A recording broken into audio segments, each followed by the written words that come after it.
सरकारी नौकरी होने की वजह से उसका ट्रांसफर दिल्ली शहर में हो जाता है। तो वह अपना सारा बोरिया बिस्तर बांधकर शहर आ जाता है और एक बिल्डिंग के 10वें माले पर एक फ्लोर किराए पर लेकर रहने लगता है। अजी, ये घर तो बहुत सुंदर है जी, मजा ही आ गया। इस घर में तो लिफ्ट भी है जी, मैं तो दिन में 10 बार लिफ्ट में झूले खाऊंगी। ऐसे ही कुछ दिन बीत जाते हैं। फिर एक दिन सुनीता बिल्डिंग के नीचे साथ वाली बिल्डिंग की औरतों के साथ बातें कर रही होती है और बहुत रात हो जाती है। सूरज बालकनी से उसे आवाज लगाता है, अरे सुनीता, बाकी की बातें कल कर लेना, अब रात बहुत हो गई है, ऊपर आ जाओ। फिर सुनीता लिफ्ट की ओर जाती है और दरवाजा खोलकर लिफ्ट में घुस जाती है। फिर जैसे ही वो 10 नंबर दबाती है तो वह बटन काम नहीं करता। अरे, इस 10 नंबर के बटन को क्या हो गया? ये काम क्यों नहीं कर रहा? तभी अचानक से लिफ्ट की लाइट खुद ब खुद बंद और चालू होने लगती है और लिफ्ट में किसी के रोने की आवाज आने लगती है।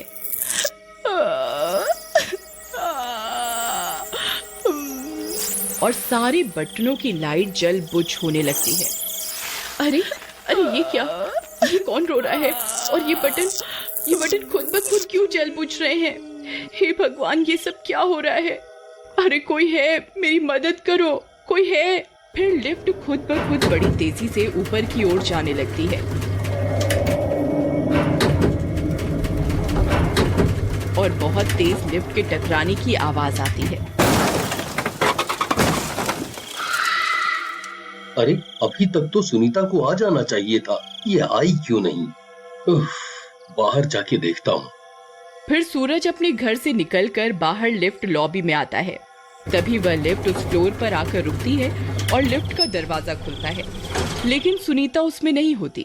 लिफ्ट बिल्कुल खाली होती है, उसमें सिर्फ सविता का दुपट्टा पड़ा होता है। अरे, ये तो सुनीता का दुपट्टा है, ये कहाँ चली गई? लगता है नीचे ही खड़ी है। ये औरतों की बातें भी कभी खत्म ही नहीं होती। फिर सूरज उसी लिफ्ट से नीचे जाता है तो उसे वहाँ कोई दिखाई नहीं देता। अरे, यहाँ तो कोई भी नहीं है, ये सुनीता कहाँ चली गई? लगता है सीढ़ियों से ऊपर गई होगी। फिर सूरज बालकनी से आवाज लगाता है, सुनीता, सुनीता, तुम कहाँ हो? सुनीता!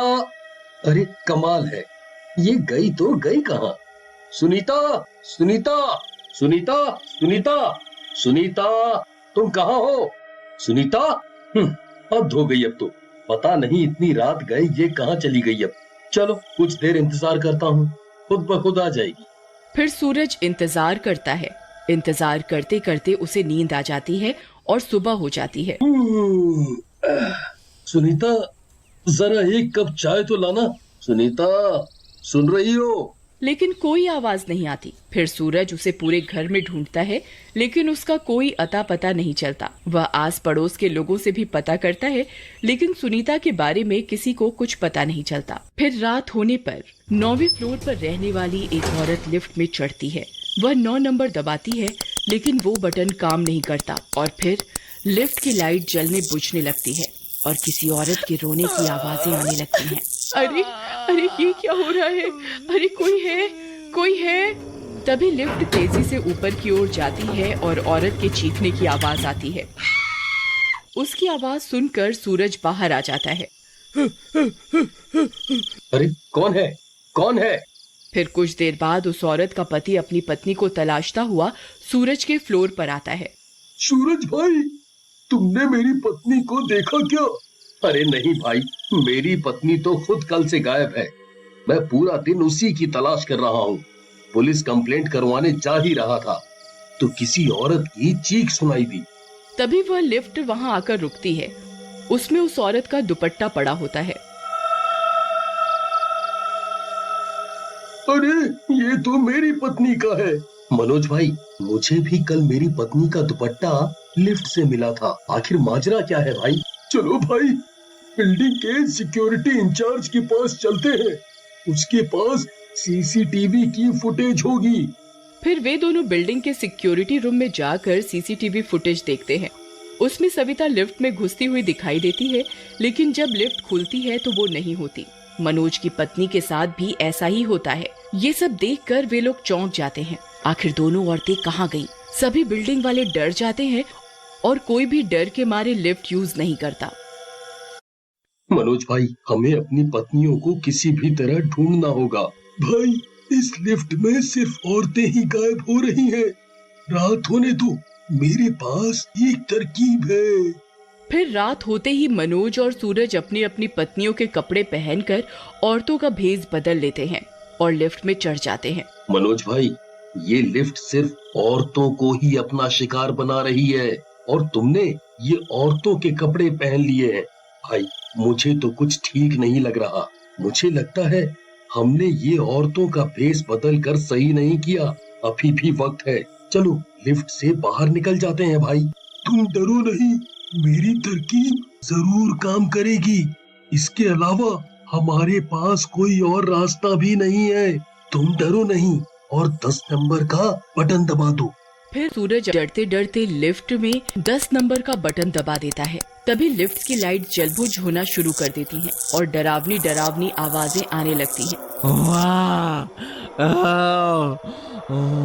अरे, मर गए रे सूरज भाई, ये क्या हो रहा है? मैंने तुमसे पहले ही कहा था औरतों का भेष बदल कर लिफ्ट में मत चढ़ो, लेकिन तुमने मेरी एक नहीं सुनी। अब क्या होगा? तभी वह लिफ्ट तेजी से ऊपर की ओर जाने लगती है। फिर वो लिफ्ट तेजी से ऊपर की ओर जाती है और सीधा ऊपर छत पर जाकर कूदती है और वहाँ दोनों को कोई शक्ति अपनी तरफ खींच लेती है। अरे, मर गए रे। अरे भाई, मेरी तो टांग ही टूट गई। तभी उन्हें उनकी पत्नियां सामने टंकियों के साथ बंधी हुई दिखाई देती हैं।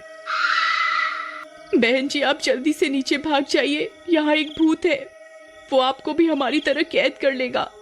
अरे सुनीता, ये मैं हूँ, देखो मैं। अजी आप, ये आप हैं?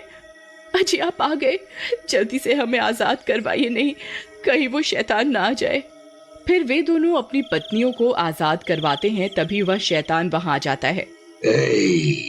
कौन हो तुम दोनों? जल्दी से अपना नाम बताओ। जी, मेरा नाम कविता है। जी, मेरा नाम रश्मि है। क्या तुम में से किसी का नाम निर्मला नहीं है? जी नहीं, हम में से किसी का नाम निर्मला नहीं है। भाई, लगता है इसे किसी निर्मला नाम की औरत की तलाश है। जब तक मेरा मकसद पूरा नहीं होता, तुम चारों यहीं मेरी कैद में रहोगी। तभी सूरज बजरंगबली का लॉकेट अपने गले से निकाल लेता है। ये क्या कर रहा है? इसे पीछे हटा ले। नहीं नहीं नहीं, इसे पीछे हटा ले, पीछे हटा ले। बता, तू औरतों के साथ ऐसा क्यों कर रहा है? नहीं तो तुझे जलाकर राख कर दूंगा। बताता हूँ, इस लॉकेट को दूर करो। बताता हूँ, हमने भी इस बिल्डिंग में फ्लोर खरीदा था, लेकिन इस बिल्डिंग के बिल्डर ने हमारे साथ धोखा किया। हमसे पूरे पैसे ले लिए और हमें हमारा मकान नहीं दिया। इस सदमे को मेरी पत्नी सहन नहीं कर पाई और उसने इसी छत से कूदकर अपनी जान दे दी। उसके बिना मैं नहीं रह पाया। अब मैं उस बिल्डर की पत्नी को भी यहीं से नीचे फेंककर अपनी पत्नी की मौत का बदला लूंगा। वो इसी बिल्डिंग में रहती है, मुझे उसी की तलाश है। देखो, हम समझते हैं तुम्हारे साथ गलत हुआ है, लेकिन उसकी पत्नी की जान लेने से तुम्हें क्या फायदा होगा? हम उस बिल्डर की शिकायत पूरी सोसाइटी और पुलिस से करेंगे और तुम्हें जल्दी से जल्दी इंसाफ दिलवाएंगे।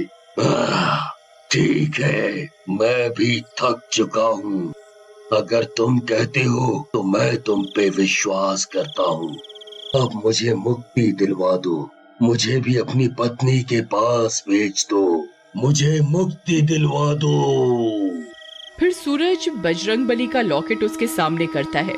हे बजरंगबली, आपकी जय हो, आपकी जय हो। और इतना बोलकर उस शैतान को मुक्ति मिल जाती। फिर वे चारों बिल्डिंग के सारे लोगों को अपने साथ लेकर उस बिल्डर के घर पहुंच जाते हैं और उस पर दबाव डालते हैं ताकि वह उनका घर उसे लौटा दे। बिल्डर भी उस भूत की कहानी और सीसीटीवी की फुटेज देखकर डर जाता है और उस भूत का मकान लोगों को सौंप देता है। मनोज भाई, अब हम इस मकान का क्या करें? वो दोनों तो इस दुनिया में है ही नहीं, इसका मालिक किसे बनाएं?